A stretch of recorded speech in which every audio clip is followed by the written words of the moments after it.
বিশ্বকাপ ফুটবলের মেগা আসরে ড্রোন হামলার আশঙ্কা। মাঠের লড়াই শুরুর আগেই গ্যালারির নিরাপত্তা নিয়ে দেখা দিয়েছে চরম উদ্বেগ। আর এই সম্ভাব্য আকাশপথের হুমকি মোকাবেলায় এবার সরাসরি মার্কিন ন্যাশনাল গার্ড নামানোর জোর দাবি তুলেছেন দেশটির প্রভাবশালী আইন প্রণেতারা। যুক্তরাষ্ট্রের হোমল্যান্ড সিকিউরিটি কমিটির দুই সদস্য মাইকেল ম্যাককল ও এলাইজাহ গ্রেন সম্প্রতি ট্রাম্প প্রশাসনের কাছে একটি জরুরি চিঠি পাঠিয়েছেন। সেখানে তারা সাফ জানিয়েছেন বিশ্বকাপের 11টি আয়োজক শহরের আকাশসীমা ড্রোন মুক্ত রাখতে একটি সমন্বিত কেন্দ্রীয় ব্যবস্থা এখন সময়ের দাবি।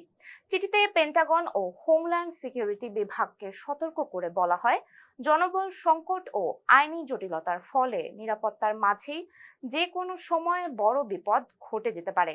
এই ঝুঁকি এড়াতে ন্যাশনাল গার্ডকে বিশেষ ক্ষমতা দিয়ে মোতায়েনের প্রস্তাব দিয়েছেন তারা। আইন প্রণেতাদের মতে জরুরি পরিস্থিতি সামলানোর অভিজ্ঞতা থাকায় ড্রোন হামলা প্রতিরোধে ন্যাশনাল গার্ডই হতে পারে সবচেয়ে কার্যকর ঢাল। নিরাপত্তার এমন স্পর্শকাতর বিষয়ে পেন্টাগন বা বিচার বিভাগ এখনো মুখ না খুললেও এই চিঠি বিশ্বজুড়ে ফুটবল ভক্তদের মনে উদ্বেগ সৃষ্টি করেছে। মাঠের ফুটবলের আনন্দ সুরক্ষিত রাখতে শেষ পর্যন্ত হোয়াইট হাউস কি পদক্ষেপ নেয় সেটি এখন দেখার বিষয়। এতক্ষণ সঙ্গে ছিলাম আমি সুমাইয়া হক তন্নি। ফেস দ্য স্পোর্টস এর সাথে থাকার জন্য ধন্যবাদ।